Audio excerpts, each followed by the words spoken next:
ज्येष्ठा गौरीची कहाणी। आटपाट नगरात एक गरीब ब्राह्मण राहत होता। भाद्रपद महिना आला, घरोघरी गौरी आणल्या।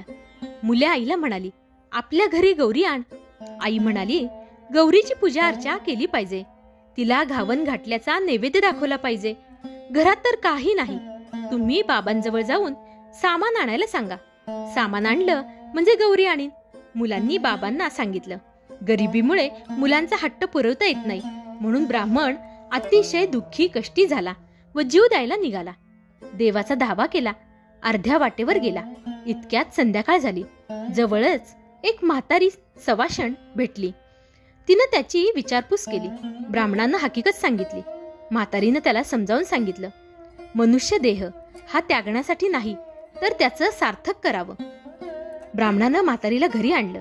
ब्राह्मणाला बायकोनं विचारलं, तेव्हा आजी आहेत म्हणून सांगितलं। बायको आंबिली करता कण्या पाहू लागली, तर मडकं आपलं कण्यांनी भरलेलं। तिला आश्चर्य वाटलं। तिनं नवऱ्याला सांगितलं। त्याला खूप आनंद झाला। पुष्कळ पेच केली, सर्वांनी पोटभर खाल्ली, आनंदाने झोपी गेली। सकाळ होताच म्हातारीनं ब्राह्मणास हाक मारली, मुला मुला मला न्हाऊ घालायला सांग। घावन घातलं देवाला कर, नाही काही म्हणू नको, रड गाणं गाऊ नकोस। त्यानं बायकोला सांगितलं।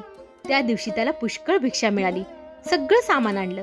बायकोनं सर्व स्वयंपाक केला। सर्वजण मिळून जेवले।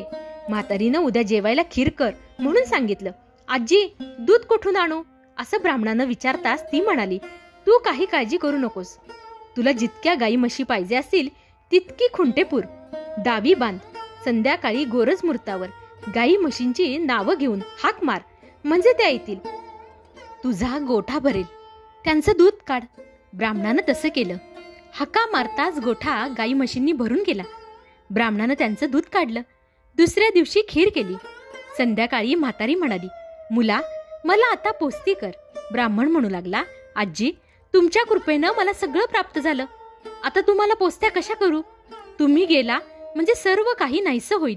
म्हातारी म्हणाली, तू काही घाबरू नकोस, माझ्या आशीर्वादानं तुला काही कमी पडणार नाही। ज्येष्ठा गौरी म्हणतात ती मीच, आज मला पोस्ती कर। ब्राह्मण म्हणाला, हे दिलेलं असंच वाढावं असा काही उपाय सांग। गौरीनं सांगितलं, तुला येताना वाळू देईन, ती साऱ्या घरभर टाक, गोठ्यात टाक। असं केलं म्हणजे कधी कमी होणार नाही। ब्राह्मणानं तिची पूजा केली। गौरी प्रसन्न झाली। तिनं आपलं व्रत सांगितलं। भाद्रपद महिन्यात तळ्याच्या पाळी जावं, 2 खडे घरी आणावेत, ऊन पाण्यानं धुवावेत। ज्येष्ठ गौर व कनिष्ठ गौर म्हणून त्यांची स्थापना करावी, त्यांची पूजा करावी। दुसरे दिवशी घावन गोड, तिसरे दिवशी खीरपोळीचा नैवेद्य दाखवावा। सवाष्णीची ओटी भरावी, जेवू घालावं। संध्याकाळी हळदी कुंकू वाहून बोळवण करावी, म्हणजे अक्षय सुख मिळते, संतती संपत्ती लाभते। ही 60 उत्तराची कहाणी 5 उत्तरी, देवाच्या दारी, गायीच्या गोठी, पिंपळाच्या पारी, सफळ संपूर्ण।